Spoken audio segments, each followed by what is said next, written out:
Ain't you tired of that same old thing? There ain't no shame, cause everybody ain't gonna change. Moxie's looking to stop Le Champion. His cover's blown, can't fool us for too long.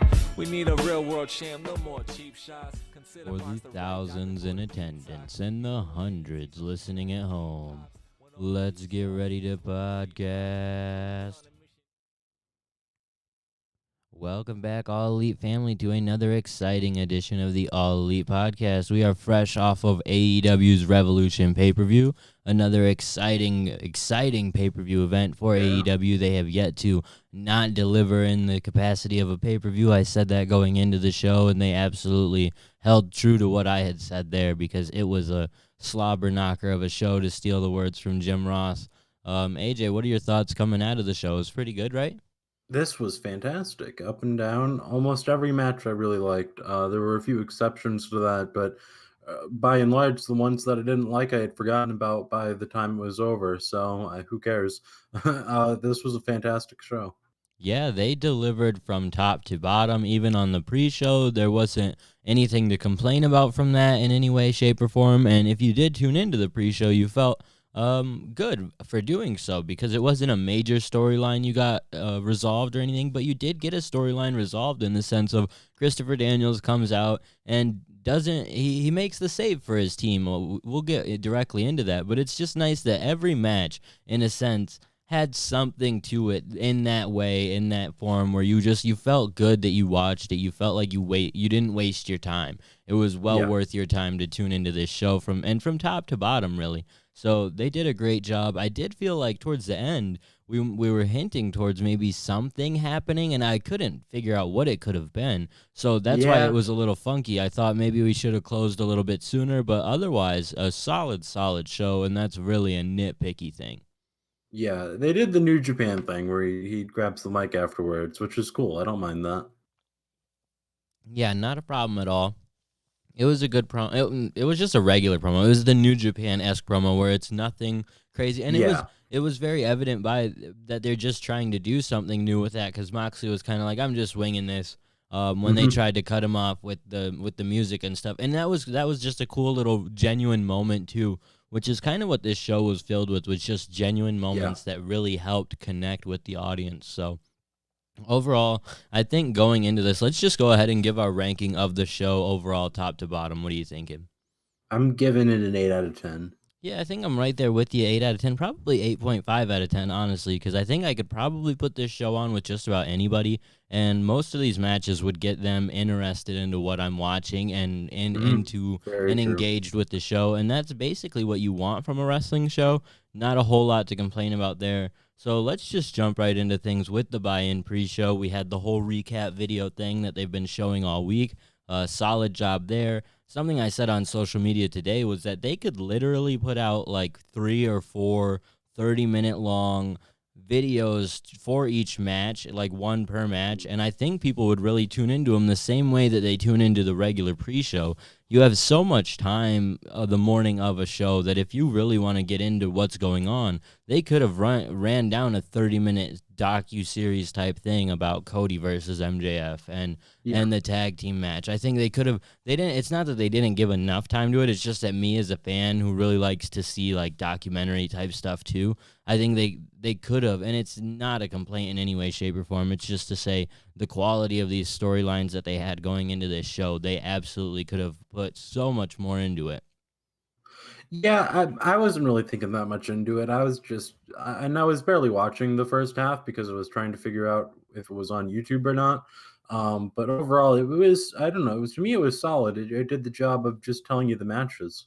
Yeah, and I confused a couple of them because they had that one promo thing after Dynamite last week. I've watched basically all of them. They also had something they uploaded on YouTube earlier Mhm. in the week or earlier this morning, and then they had whatever they ran on Fight TV or whatever, or what was it, Twitter, where they actually did the pre-show Yeah, after everything Periscope. was done, being confusing because that was the one technical difficulty of the day that I had really forgotten about, where we were trying to figure out where to watch that. They had I advertised saw it for somebody YouTube. saying, yeah, I saw somebody saying that it was a YouTube problem that was going on all day. I don't know if that's true, but that sounds like it would make sense. Yeah, absolutely would make sense. And that's the thing, is that it's you run into those issues of you don't know what's going on, so you just look for where else to find it, and that's what we did. So it wasn't really a hard issue to fix, but it was Hmm. definitely confusing because they had advertised a couple different times for this YouTube show, so it wasn't a big deal, but something to note. Otherwise, we start out the pre-show, the first actual match. We have SCU taking on the Dark Order. They sort of tell Christopher Daniels, "Yo, we don't want to see you for this Yeah. match," which was interesting too in and of itself, just the way that they had went about that. They've been building it up on being the elite, that they think he's the Dark Order, and or that they think he's the exalted one, and he's with the Dark Order. But I feel like they should have done that more on TV, because to the fans watching this, seemed kind of sudden, I would think. Um, but I didn't mind it. I thought it made sense, and obviously, if he's being targeted by the Dark Order and they're going after everybody he loves, then it makes sense for him to be the exalted one. So of course they think that. But yeah, it was a solid little pre-match thing. Yeah, I think the thing about it is that he just so clearly wasn't going to be the person after it was Yeah. sort of buzzing on the internet that he might be for a week or two. That after that idea of, well, he's probably not going to be this, and they weren't leaning into it too heavy, which they shouldn't have, because he's not going to be it. Mhm. You just kind of never really bought into it too heavily. But you can't blame the characters in SCU for buying into it and not wanting him involved. Turns out Mhm. Dark Order picks up the victory in this match anyway. Post match, they are going to destroy SCU, and Colt Cabana, of all people, runs out to make the save. This had caught quite a few people off guard, but them being in Chicago, it makes sense to Yeah. bring someone like Colt in. Got a great pop. Colt ends up succumbing to the numbers before we get some hype that maybe the Exalted One is coming down to the ring. Instead, it's just Christopher Daniels, and he takes SCU's side and basically helps clear the ring with Colt Cabana and SCU. So this was a decent little pre-show segment and something good to introduce the crowd to sort of what's going on here. The one thing I will say is that the Dark Order didn't look super strong coming out of this. No, I didn't like the finish at all, though. That was my main thing. It was a roll up, and then he like kind of whiffed a clothesline to the back of the head, and then they just pinned him off of it. And I was like, okay, that's a finish. But and yeah, they didn't look great coming out of it. I don't know. I didn't mind it. Cole Cabana got a nice little cameo, got a big pop. Chris Daniels kind of wrapped up their feud. Hope maybe, I don't know, maybe it's going to keep going, but they if they want to end it here, they can, and they can move the Dark Order onto something else. But we'll see how that goes. I don't think it was bad. I don't think they necessarily looked terrible coming out of it. I get what you're saying, though. Yeah, and that's just like they're trying to get this story over very big with these guys. And if you Yeah. just left them coming out, even if you had Daniels come out and still get destroyed, I think it's probably better for the Dark Order overall to be booked stronger, especially Mhm. how lackluster they have looked at pay-per-view events. So now being on the pre-show, they just didn't feel super important in the counter way that they've been promoted really as an important storyline, something that should be a big deal. Yeah, yeah, I hear you. I just mean, I don't see it as anything that they can't rehab. That's my best way of putting it. They've been rehabbing this gimmick from day one, but you are not wrong, and it's certainly not a big deal. Just yeah, I just would have rather them had stayed totally strong coming out of this, but nonetheless, it Mhm. was a fine segment. From there, we get the Jurassic Express. They're being interviewed backstage. They're excited about the pay per view. They say that they're going to be watching Cody's match to make sure that it stays fair. Turns out Cody has like 50 people coming to the ring for him for his match anyway. So Yeah, and that match did not stay fair, Jurassic uh, Express. well, in the Jurassic Express, in no way got involved. I kind of thought that's what they were hinting at, that maybe they would somehow become involved with Cody's situation, trying to help him. But turns out that that was just a weird red herring type thing. I have no idea. I think it was just to get him on the show. Yeah, well, hey, they got him on the show. They showcased him briefly, and that was that. From there, we open up the actual pay per view event with Jake Hager taking on Dustin Rhodes. This match left a lot to be desired for many Yeah. fans, I would have to say. It wasn't a super crazy opener. It was way too long in the fact that it was literally almost 15 minutes. This isn't a match that needs that kind of time, especially if you're going to have Hager go over. It is very clear, though, that they're trying to keep Dustin strong coming out of this one. So, Here's my problem. My problem, I mean, okay, we didn't get what we wanted. He didn't run over him. Fine. My problem with the way they did it this way is you're going to put in the opener Jake Hager, who hasn't really wrestled in a very long time, and he had noticeable ring rust, and he's not bad, and he'll definitely shake it off the more he gets in the ring, but it's noticeable. And if you're going to put him in a 15-minute match for the opener, then you got to have somebody else in there with him who's not Dustin Rhodes. I'm not saying Dustin Rhodes can't carry him, but Dustin Rhodes is older and he really can't be doing all that much. So I don't know. You could have put somebody else. I don't know who off the top of my head, but I'm just thinking, and it goes to say, obviously they've been doing this feud, but I just feel like the positioning for this match is it was so much of a dud to me that why would you put it on in the opener if you're going to make it go 15 minutes long? Yeah, and it just there's so much about this one that I didn't super love, so we probably won't spend a ton of time on it. I do like the fact that Hager went over, but I felt like they tried way too hard to protect Dustin, and the fact that it ran long. Hager basically got like a really cheap finish, and the fact that he hit his low blow gimmick, which they're pulling from MMA, which they haven't totally explained they're pulling from MMA, because if they explained it, it would explain the fact that he's technically lost in MMA by disqualification for doing a low blow. So it's like a tongue-in-cheek reference type thing where I'm sure a ton of people don't even get why he does this low blow in this fashion. It doesn't even look like a low blow half the time. You can tell he's just kneeing someone in the thigh. Yeah. So all of that is kind of just silly stuff with Jake Hager for me. Otherwise, the match just wasn't, it just didn't draw me in entirely. But the fact of the matter is, it was probably the most lackluster match on the entire card, and it was maybe like a 2-star. I don't know. Well, okay, the women's match, yes. Yeah. Also, but in terms of both of those matches, I'm trying to say that these are not matches that are horrible, that are bad, that are so awful that they're going to leave a bad taste in your mouth. I think they totally suffice what they did, and it was perfect. It wasn't perfect as an opener, but it was a good match. It just wasn't anything to write home about, and definitely wasn't bad. If this was on Dynamite, I would have a totally different opinion of it. I'll say that. I would say it would be more annoying if it was on Dynamite, just because of how much time it would have taken up from that show. I would expect it would be like 12 minutes on Dynamite, but you know what I'm saying. Well, you said this match. So, but no, nonetheless, it's fine. It's a good win for Hager in a way, and they will apparently continue building this feud by the looks of it.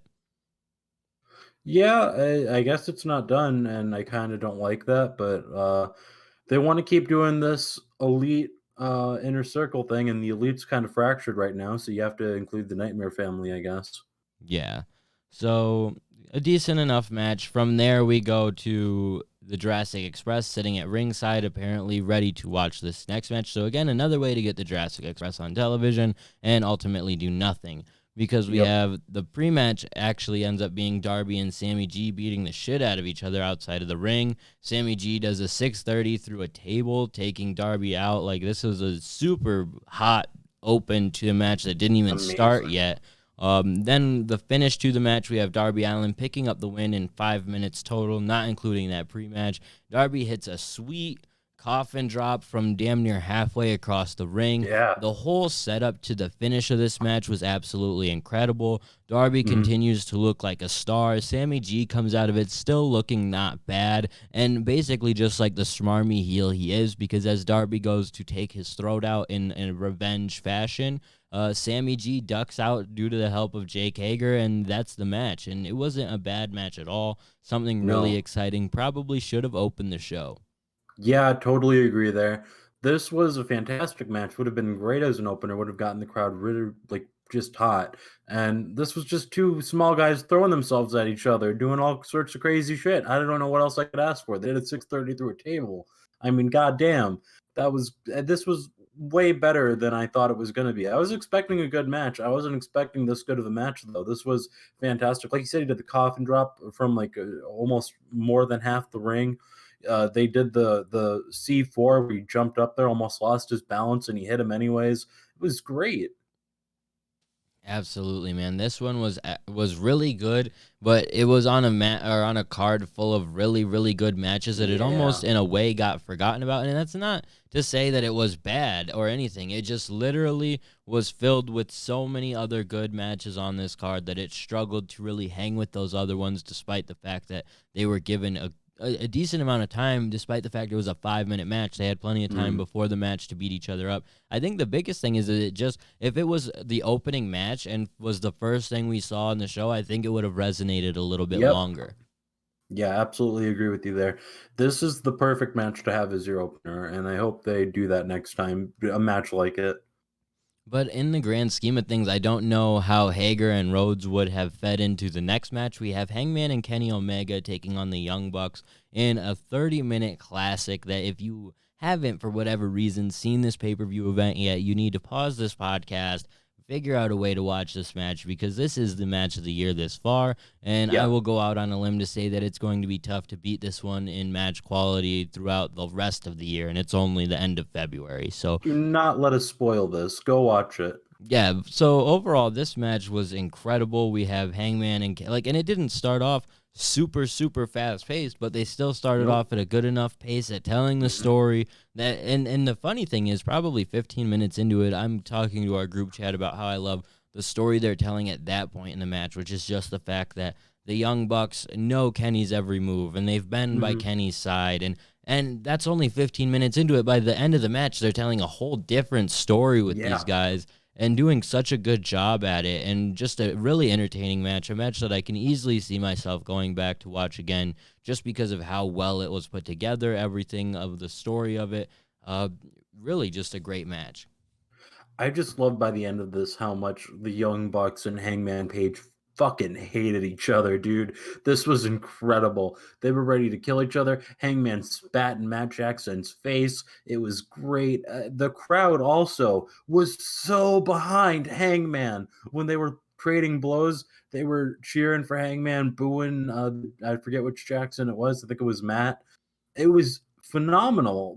Phenomenal. This was really my favorite match I've seen this year so far, and I don't know what's going to top it. And I'm sure something will come along. We're pretty early into the year, but this is really kicking it off on a good note. I don't see how anybody could dislike this match unless you really hate the Young Bucks because of whatever contrarian reason. Then maybe you could find a reason. But and maybe if they won, I would understand going, oh man, this whole match just for the Young Bucks to win. But they didn't. Everything was perfect.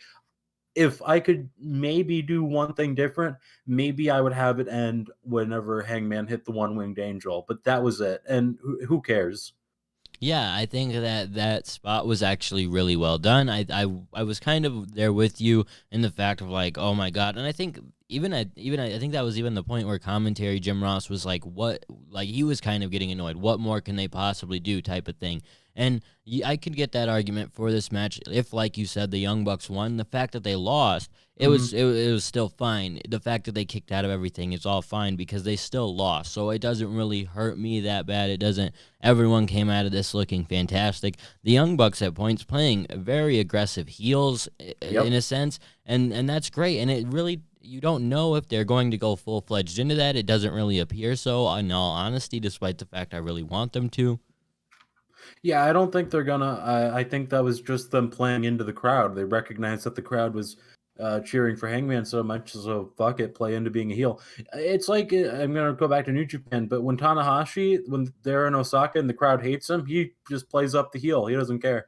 Yeah, and I think the big point of that is they had hinted to this going into this match. They talked about how they're better when they're more aggressive. They're more successful when they're more aggressive, and that's an interesting story to tell coming out of this as well. In the fact of they now have to explain themselves to Kenny, like going so hard on him in this match, because don't let us downplay this in any way, shape, or form. They beat the shit out of Kenny Omega just as much as they were going at Hangman in this match in an equivalent way, because they very much wanted to become champions. And at one point, it had looked like a full-fledged heel turn was coming where they were going to beat the piss out of both of them, win the titles, and then continue to beat the piss out of both of them. So this was such an exciting match, and really one that I could probably talk about all night long, but it was just so well put together. And the fact that multiple times through this, we're like, no, they're going to lose the titles, no. And then we're like, yes, they're going to retain them. And lo and behold, they actually do retain them in a match where I was very confident, again, at that 15, 20-minute mark, where I was thinking there's no way they come out of this champs. Same here. They got me so hard. I wasn't ready to be mad because I wouldn't be necessarily mad, but I was really like just I don't want my guys to lose because I'm thinking like yeah the Young Bucks might win, they might turn Hangman here, they might have to take the titles off them, whatever they're gonna do next. But no, they're still going with it. Thank God they're still going with it because it is not time at all. If you hear how hot this crowd is, they would not have responded well to a hang. I'm not saying they wouldn't have gotten heated over a Hangman turn right then and there, but if you take time, you build it up to where you keep teasing it, they'll respond way better to a Hangman turn. And the thing is, it depends if he would have done, because we close out the match, we have Hangman teasing the idea that he's going to do the buckshot lariat on Kenny. This is after they've already retained the titles. Hangman's teasing hitting the buckshot on Kenny, but doesn't do it. And that's the crazy thing is had they done that, I think they get the heat for him doing it to Kenny. But if he does it to the Young Bucks, I think it's a pop. I think it's a resounding pop because Matt especially had played such a good heel in this match and throughout this. Even when they're teasing all of this, I'm thinking the Young Bucks are going to turn and drop both of these guys with some. I did too. I really thought they were going to drop them. And I was hoping so. I think that would have been an interesting story because I really don't want to see Hangman turn. You do hear that pop. You hear that ovation he's getting. And you see that they're very much creating a top-level star. And you want him to continue to be that. But I also understand not necessarily wanting to turn any of the already top-level stars they have at face. So who knows what they're going to do. And it's incredible that they've gotten to this point where at one point I was clamoring for a Hangman heel turn. And now I just couldn't possibly want anything less. When they were teasing it, that was the point in the match where I was like, oh, come on.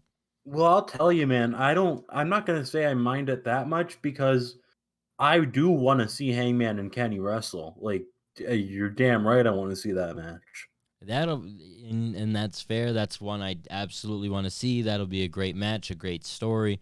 But that's a rough one because there's just so much to it. There's so much to everything. But yes, eventually it'll come. And the only way to get to that match essentially is to turn Hangman. So it's inevitable. And the great thing is they've done such a good job at like slight turns where, again, like the Young Bucks, they might turn for a night or two, but you can go ahead and reverse track the next night. So they don't have to go full in on, because I feel like it's such a waste. As over as Hangman is, he's literally one of the top stars in the company. You can't deny it based on that reaction. Yeah, absolutely. So, we talked in the very beginning about how Hangman could be the top guy, and then we totally 180'd on that, and here we are.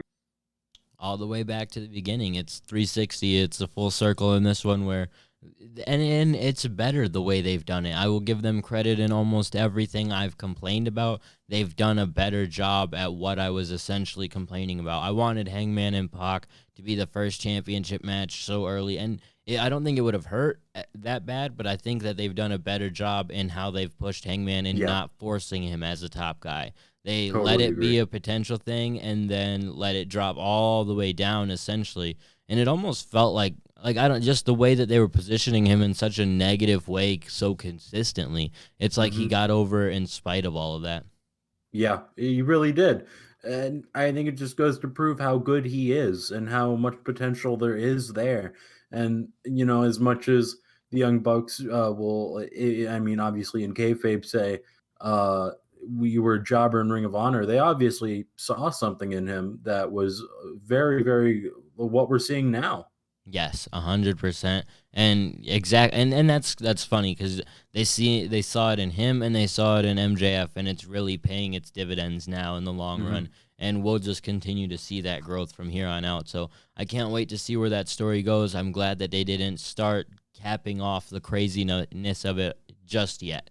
Give it just a little bit more time. And the biggest thing is because I don't want them to be champions and Hangman to do it, because it becomes a very awkward story in trying to get those belts off of them after that. If you have Hangman kill Kenny after this match and they're still the champions, you can do the matches. Hell, you could have them go on a run where Hangman just never shows up and Kenny keeps retaining because Kenny's just that damn good. And granted, you make your other teams look weak as hell in doing that. You could still do it because it's Kenny, I feel like.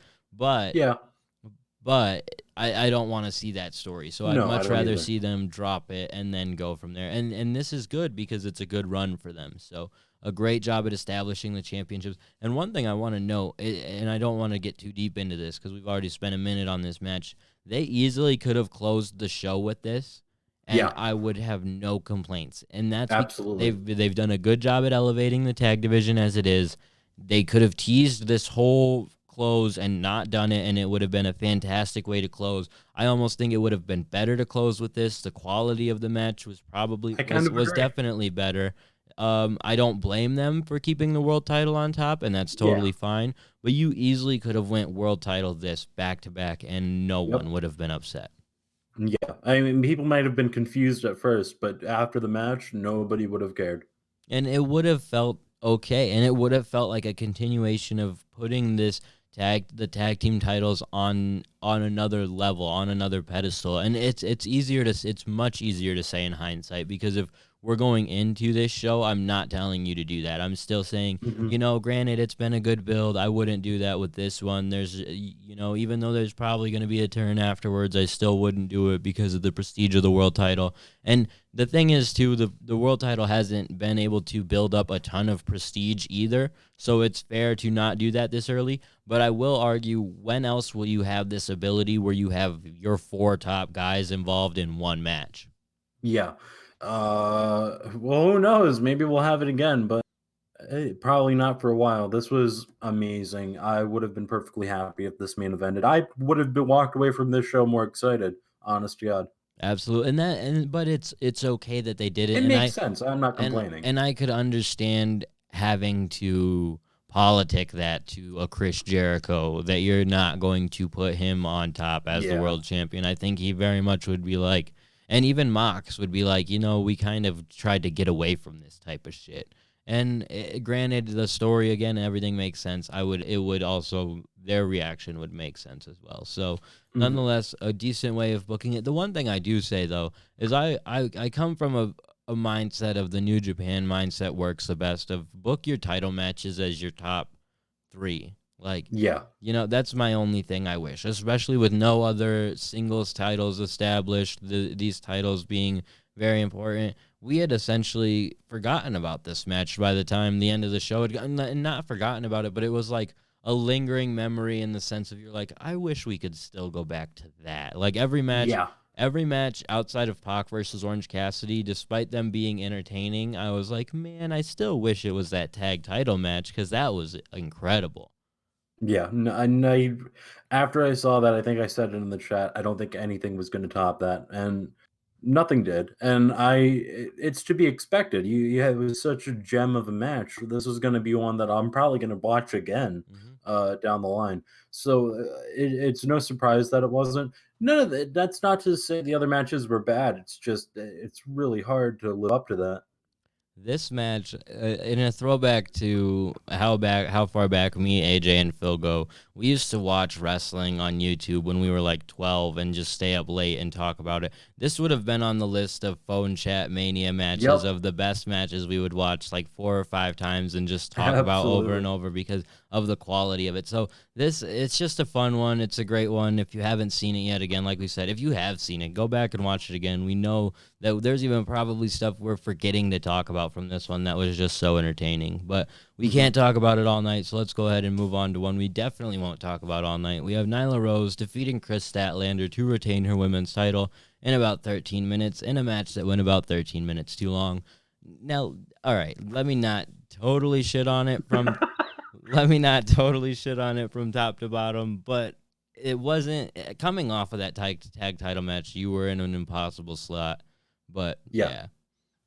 yeah. Okay, so full disclosure, I got dinner during this and I ate, and so I didn't see all of it, which is totally fine with me because what I did see was a lot of messing up, a lot of botches, uh, sloppy, not very. I don't know. This match did not do it for me at all. If I could say there was a weak link on this card, it would probably be that one. Granted, I did not see all of it.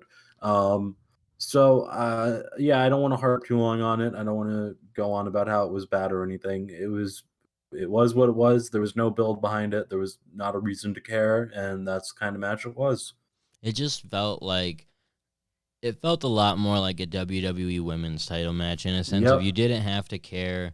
There were some spots that weren't it wasn't awful botches, but they were so noticeable and so just like, dang man, I'm sorry that happened to you. Like you have Chris Yeah. Statlander going for a kip up, very clearly botches it, doesn't really go for another one, instead rolls back through. Like it was just so awkward that. And then we have the finish actually is very Yeah. awkward because Nyla is just positioned wrong. It looks like it looks like she's totally at fault, but in all honesty, she was stuck in a bad position just because of how she had gotten up there. She had both of her Mhm. legs behind the top rope rather than on in front of the top rope, so she's trying to do a power bomb. Statlander's coming up waiting for her to do that power bomb, but she hasn't positioned herself right yet, so she hasn't moved her legs over.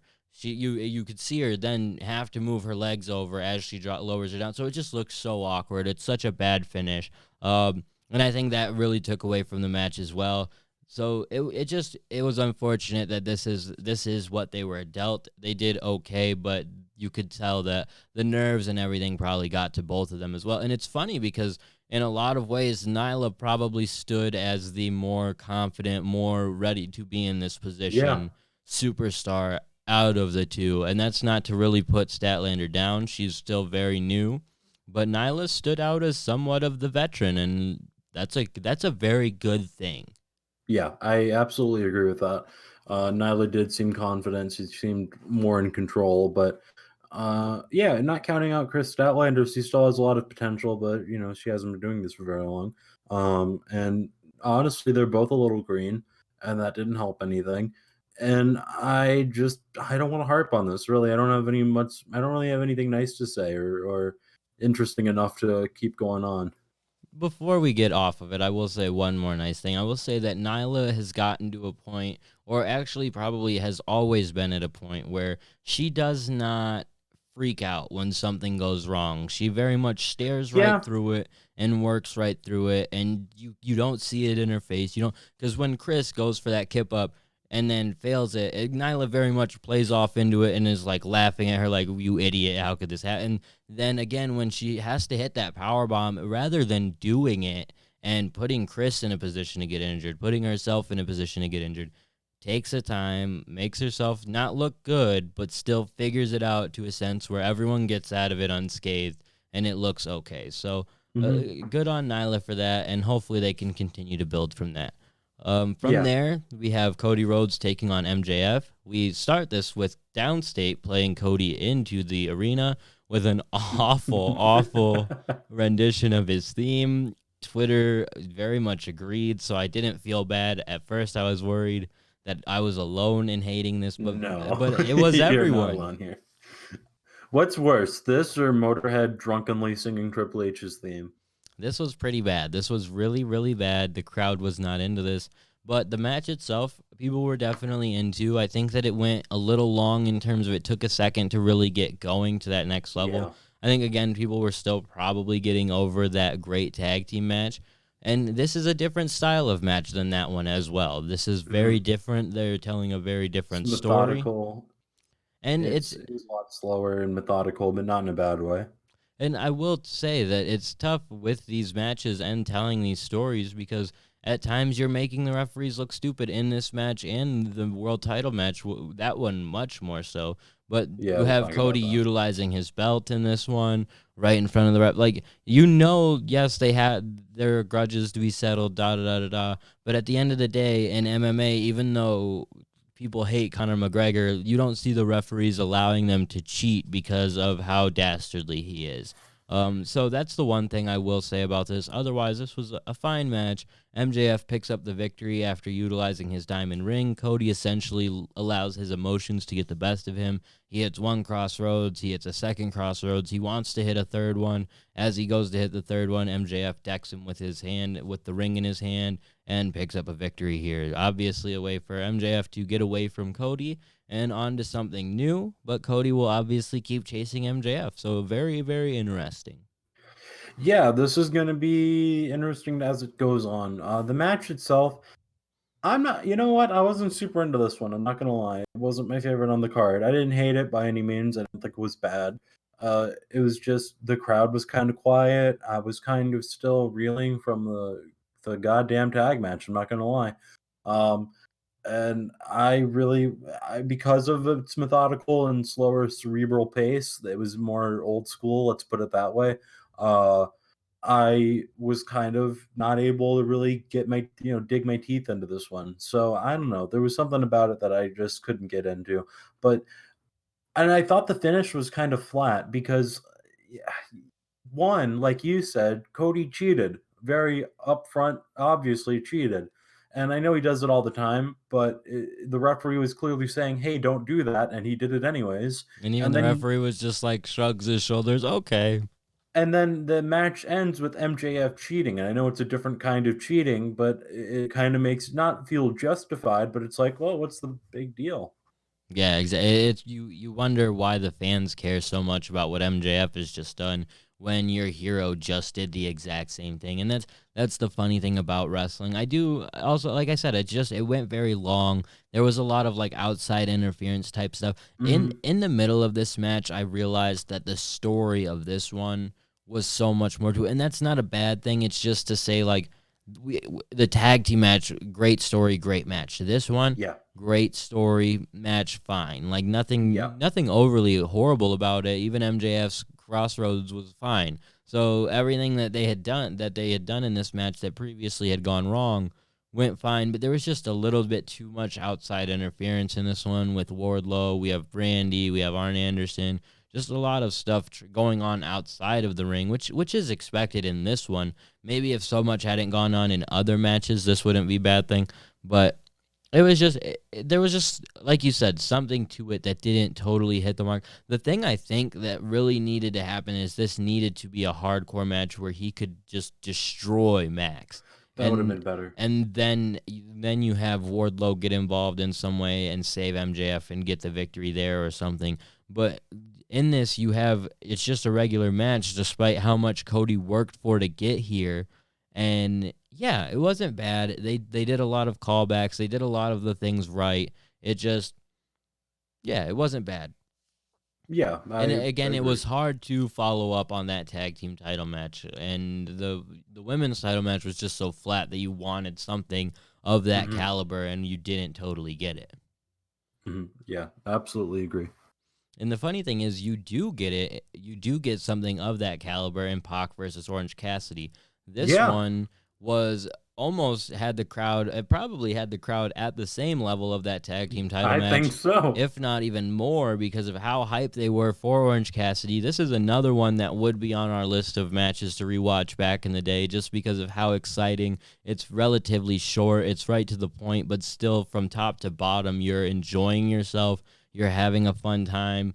You're laughing at point. This is my girlfriend had just gotten home from work. My little brother had just gotten home from work. They sat down and tuned into this match with me, and both of them were engaged in this one. My little brother's like, "Where was this Orange Cassidy dude at before AEW? Like, I've never heard of him." And he's relatively in tune with what goes on in like the indies and stuff. And he's like, "Was he doing this gimmick before? Was he this popular before?" And I'm like, "Dude, I can't explain it to you. It's just he's popular as hell." Yeah, The match ends. We have Pac end up picking up the victory.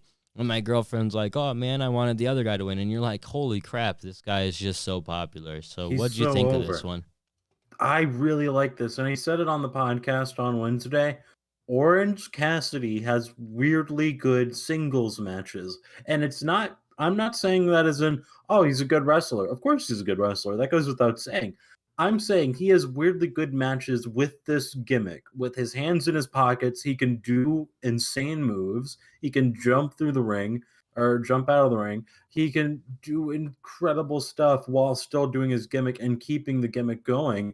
I don't know how. He's honestly a goddamn genius, and he's deservedly over.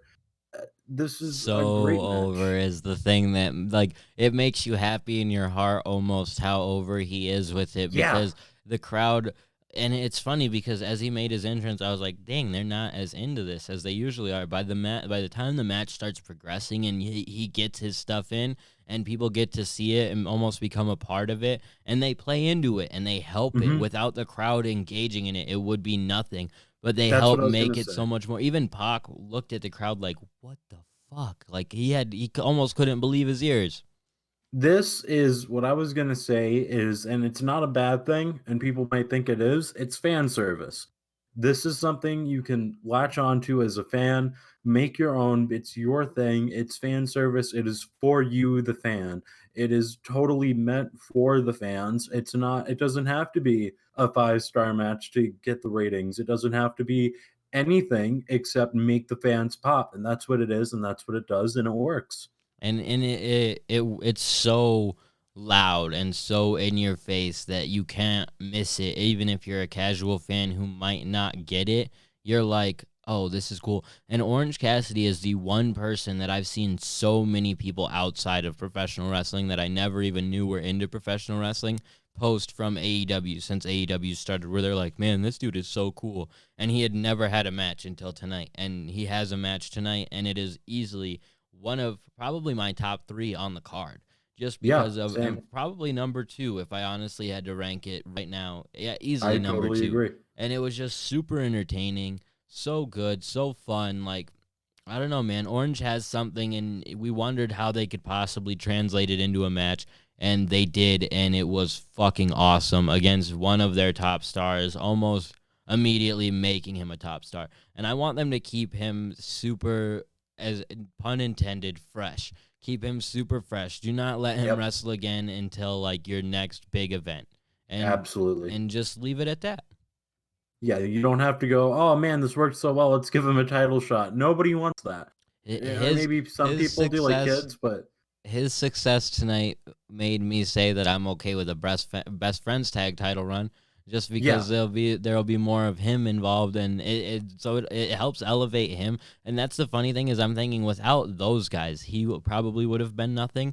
But he also helps elevate them, because mhm, they were a perfect way to introduce him and help tell his story, even though there's not much of one. And it just gets better, and it's almost perfect how you have old Jim Ross on commentary, just like, I don't get it, but it's wonderful. And it's he just like, honestly, he was laughing a few times even when he was doing the role. by the end, he was like, this is entertaining. And that's Yeah. what it was. It was 100% entertaining. It will absolutely piss you off if you're someone who just wants to see a work rate match. But if you just want to be entertained by a professional wrestling match, this was great. And Hell, they I don't know, man, there was some work rate going on. Well, and that's the thing. They didn't do a whole lot to make Pac look stupid. They did Yeah, a really good job at telling everything and making it explained in a way where you even sort of bought into the fact that Orange could win, even though I it thought would he have. was gonna for a second. Yeah, so, and they explained that perfectly too by saying, he's a little slow at first, but once he gets on his run, you need to worry. And Yeah. that was awesome.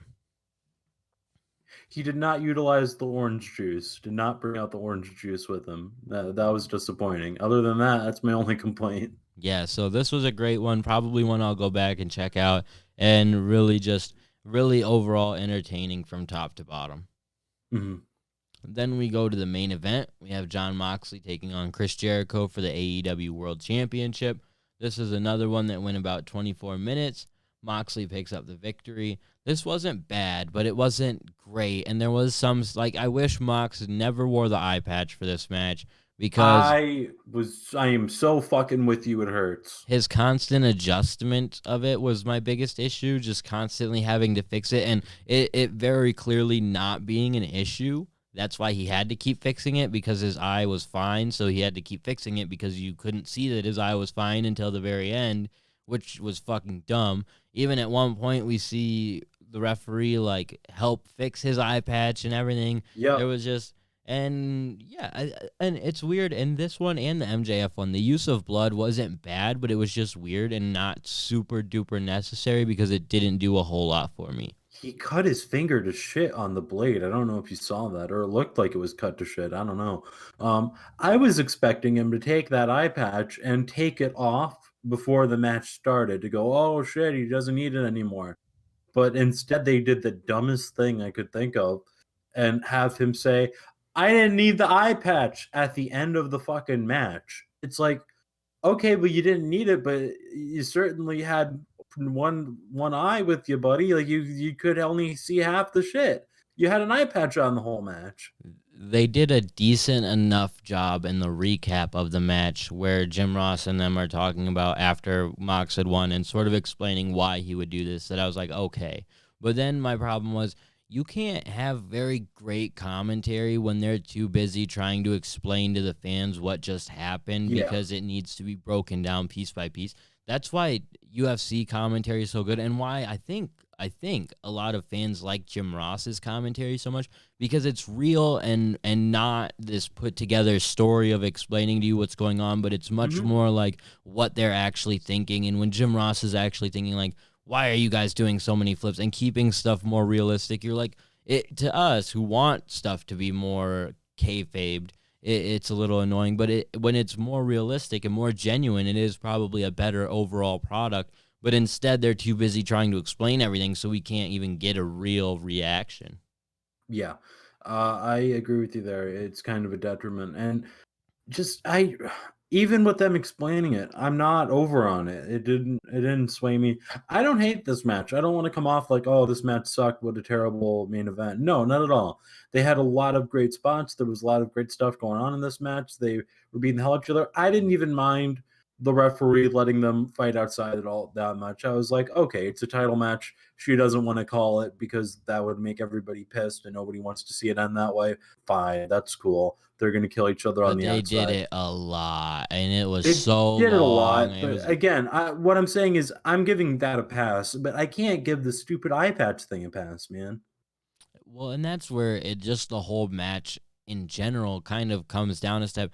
And you don't really want to harp on these guys too bad, but is it because they come from that WWE mentality where you have to overbook everything you're It's doing? possible. Because they kind of did overbook this one in the sense of we're out of the ring brawling. Like this really should have been the style of MJF versus Cody as opposed to this one, just Yeah. because of how much. And granted, it's much more understandable the leeway in this one because there is a title on the line. But again, they're outside of the ring for however long. And then you have Jericho trying to get disqualified, yet the inner circle is so worried about getting thrown out of the ring area. If what happens if you don't leave? She's throwing out the inner circle. They're freaking out. What happens if Yeah. they stay?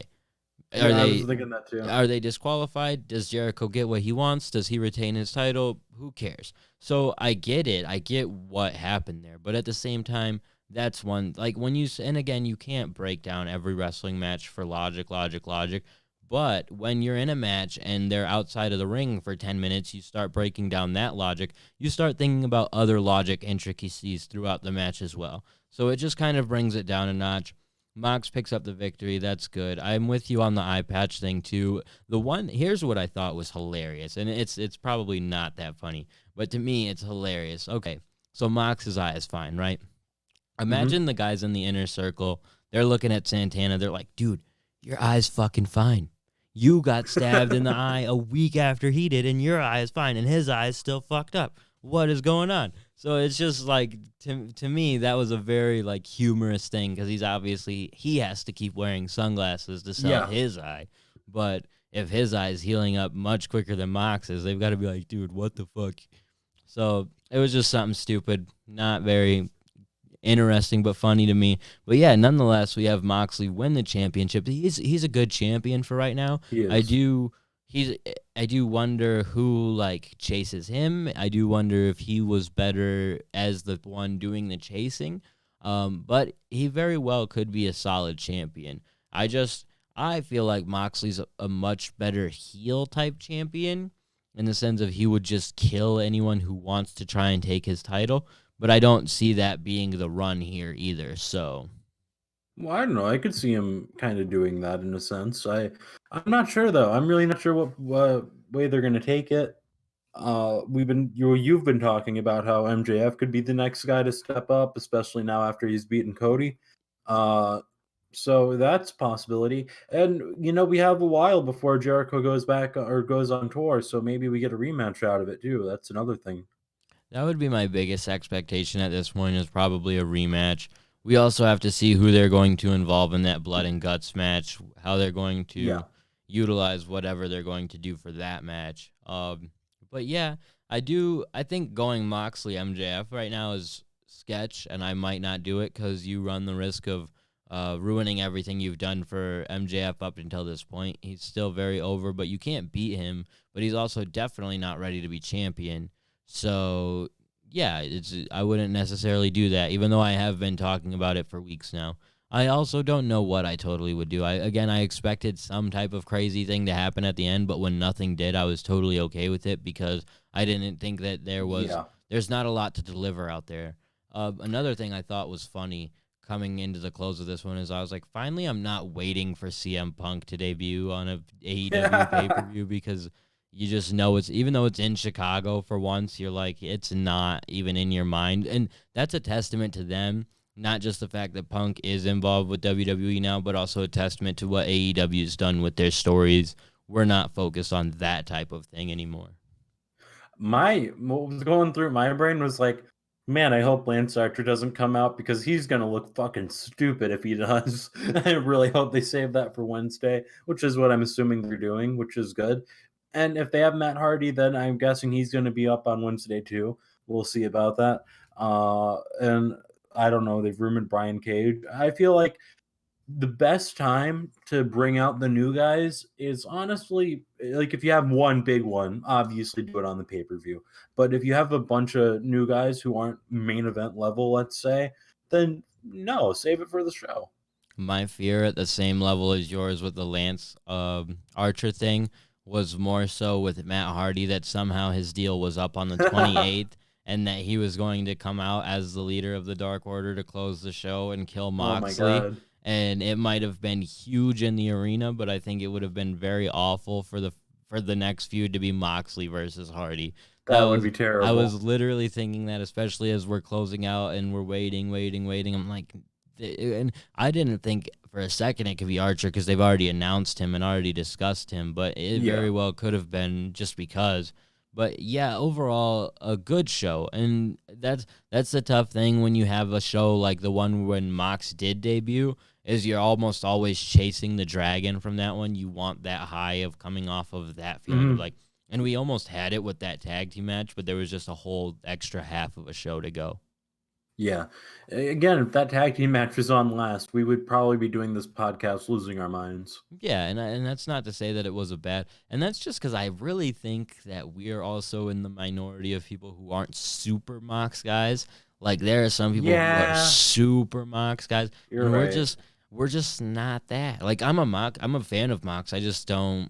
Yeah, I like him, but that's about. I like his him. crazier promos more, and we haven't even gotten a ton of that here, and that's because there's not really a story for it yet, and that's fine. But that's more of the character that had resonated with me for him in the past. That's not to say what he's doing now is bad. It's just I'm not that huge fan of him.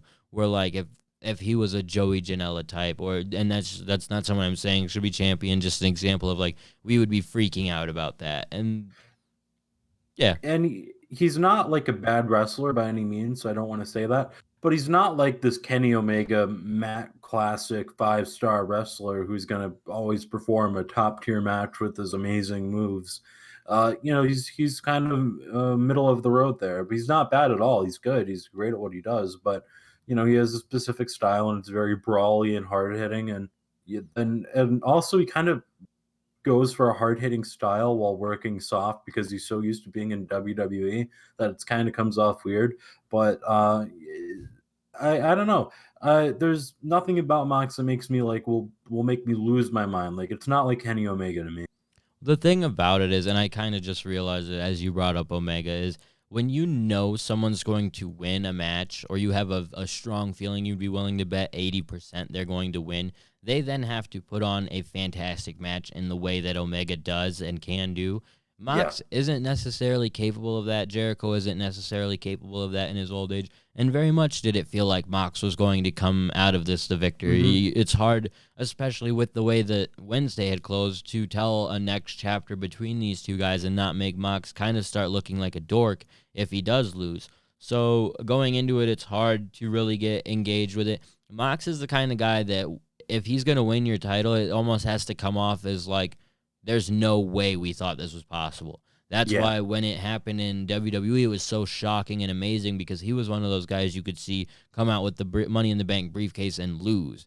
So Hmm. even when that type of shocking out of nowhere victory comes for a guy like him, it's much more crazy. This wasn't super shocking and out of nowhere. It was very much something you could feel. And even as the match progressed, you more felt it almost like, yeah, he's going to be the one who wins Hmm. here. Yeah. Totally with you. Nonetheless, a absolutely fantastic show. I want to ask you, do you think that was the best pay-per-view we've gotten from AEW yet?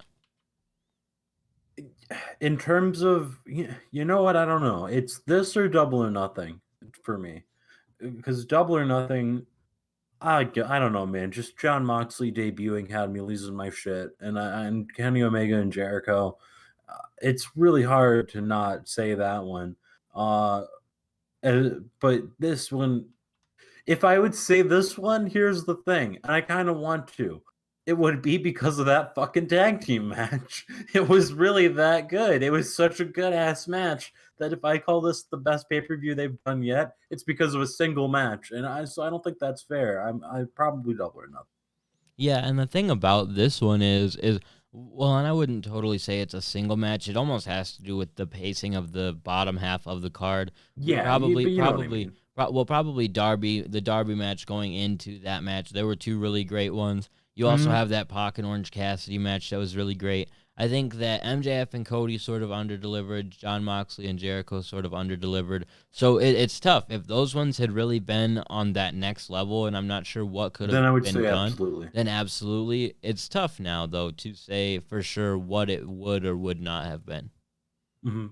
But it was a fantastic show. It was great, and I loved it. I enjoyed every minute of it.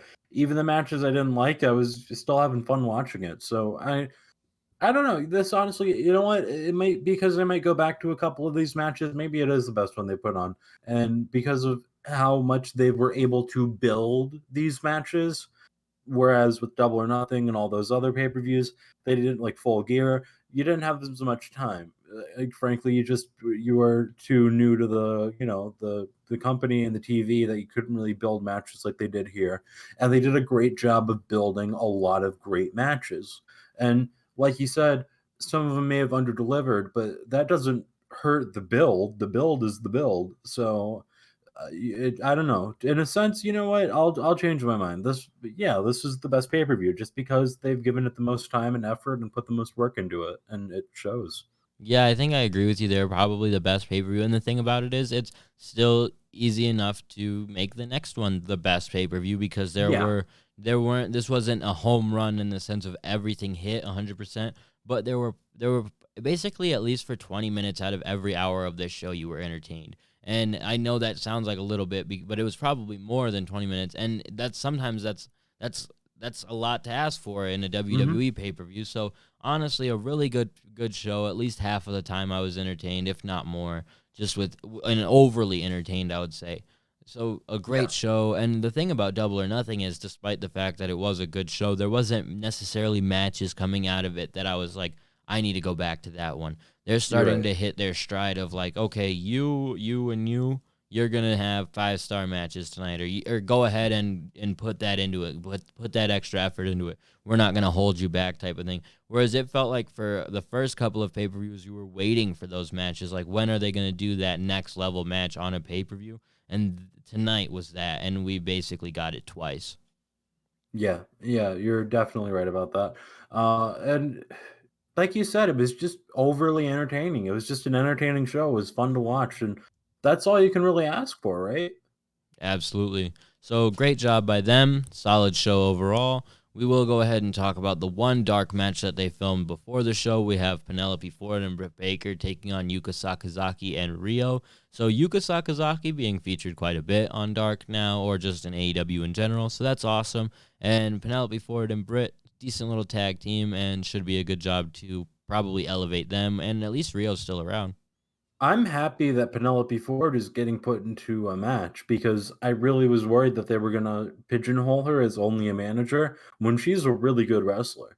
Yeah, she's definitely got quite a bit of talent and ability that maybe some of the other women don't possess, just in the high flying aspect of what Yeah. she does. So it's nice to have that to sort of round out the division and have that option there as well. So good to see her, like you said, not pigeonholed into that role, and good to see her featured in front of a bigger audience like this. So good to see there. Hopefully, and that should mean we'll have a match for Dark, at least one on this week's episode, which is good because they had sort of didn't plan for that last time. Yeah.